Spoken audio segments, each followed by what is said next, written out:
This time on DawgStrip, we take our derelict 1960 Triumph Herald up and down the street for the first time. This car was last on the road in 1972, and it took a lot of work to get to this point. Enjoy the video!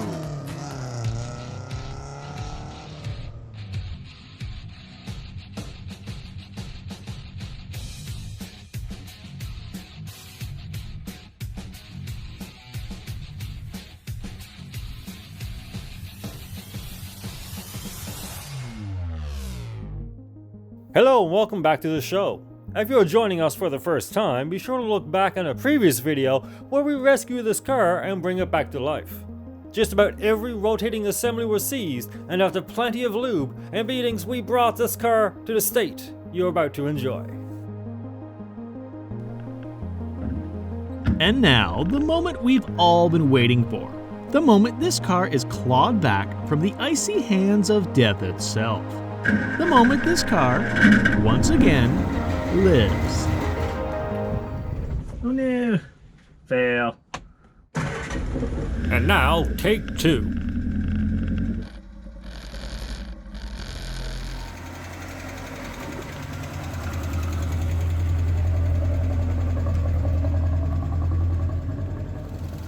For an engine that was seized and sat without a carburetor for over a decade, we're pleased with how it runs. The original 948cc engine was replaced with a Spitfire 1296 at some point, but still with the original transmission and the 4.88 gears. This thing should be a tractor. I feel so safe, but I didn't see that.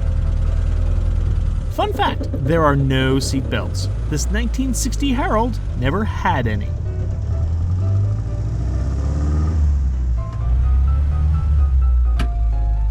Brakes. I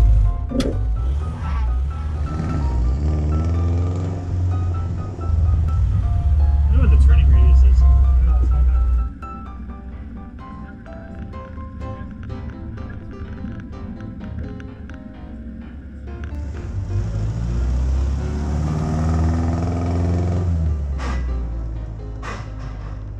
Another Herald fun fact, the first and reverse gears are not synchronized, which means you cannot select the gears unless your vehicle comes to a complete stop. Hey, that's not third. That's third. Okay. Now of course you can select the non-synchronized gear while moving if you double clutch, but clearly we had not yet mastered that skill.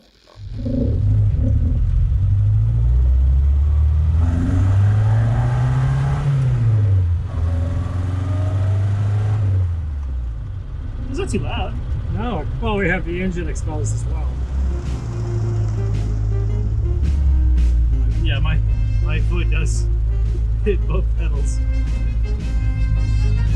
I did an acceleration test because we never did first gear. Yeah. First.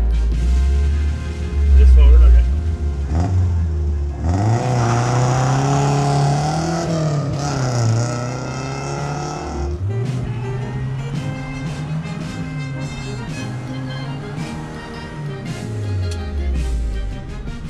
She wiggled. She did. She wiggled. Oh, my seat just moved. Is my seat bolted in? I don't know.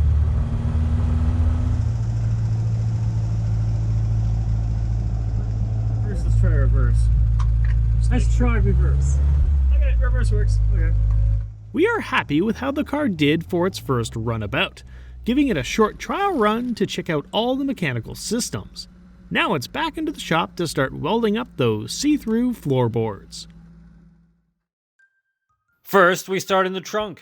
The floor was solid other than this bit of daylight seen through the spare wheel well. After many little patches and a thick coating, we call this one good enough. Although most of the car was solid, the footwells were not. After a quick cutout, new fresh steel was grafted into place. Rinse and repeat for the passenger side, but take note, they are not identical, so separate templates and patches were required.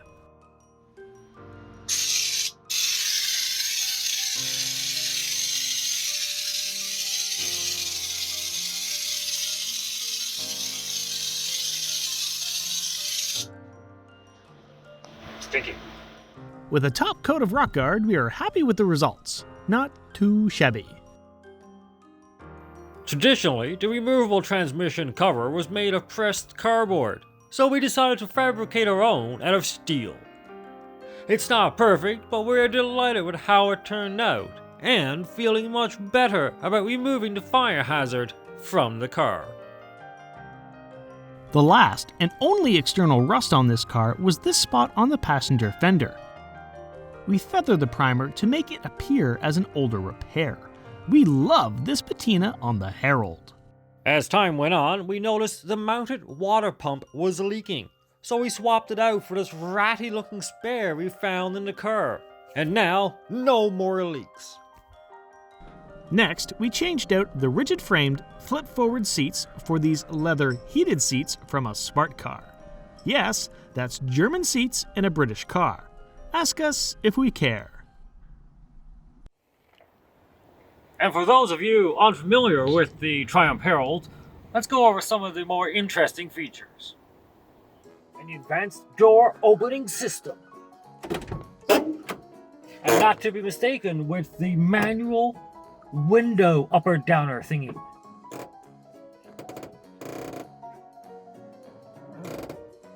The technology is amazing.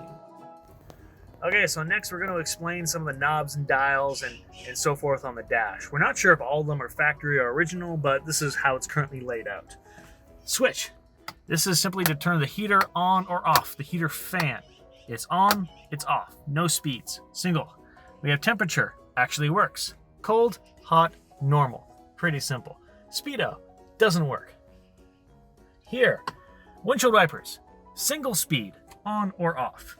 This knob is heat on or cold air. This will be heater to the windshield or to the floor. Two options. This here is your choke. For the carburetors, you have a choke. You have an ignition key, on, off, and accessory. We have a light switch for headlights, on, off. We have another indicator on the side of the steering column.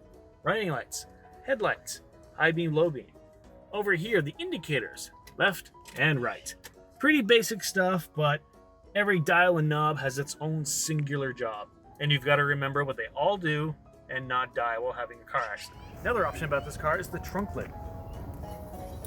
Up once, stays. Gotta love that. Little clip here. Now, the gas tank also has another option where if you run out of gas, it has a reserve.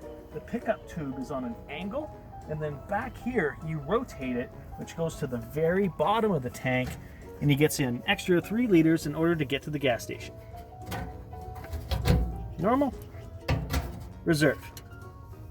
Next we show you how to open the tilting bonnet, or hood as it's called on this side of the pond.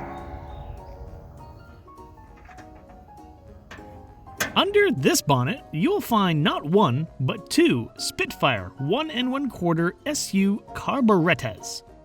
Also, you will find a generator, or a dynamo if you will, the predecessor to the modern alternator. This master cylinder provides stopping power to all 4 drum brakes. The clutch cylinder is a matching twin. The Triumph Herald is a body-on-frame car, unlike modern unibodies. Here we have a mechanical advance-only distributor with a cable drive for a dash-mounted rev counter, currently not installed.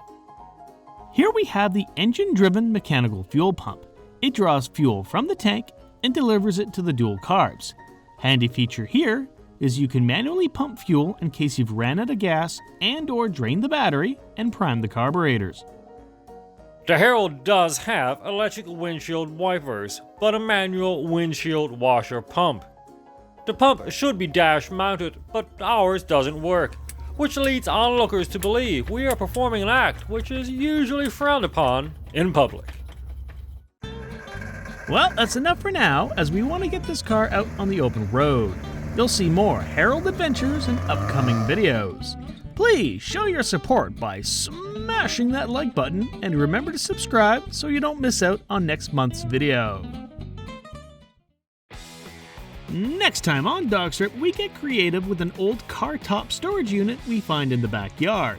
Does it look like a boat to you? It sure looks like a boat to us. We let creativity run wild and take us to the high seas for some DawgStrip nautical adventures. Remember, drinking and boating is bad. Drinking and boat design generates fantastic results.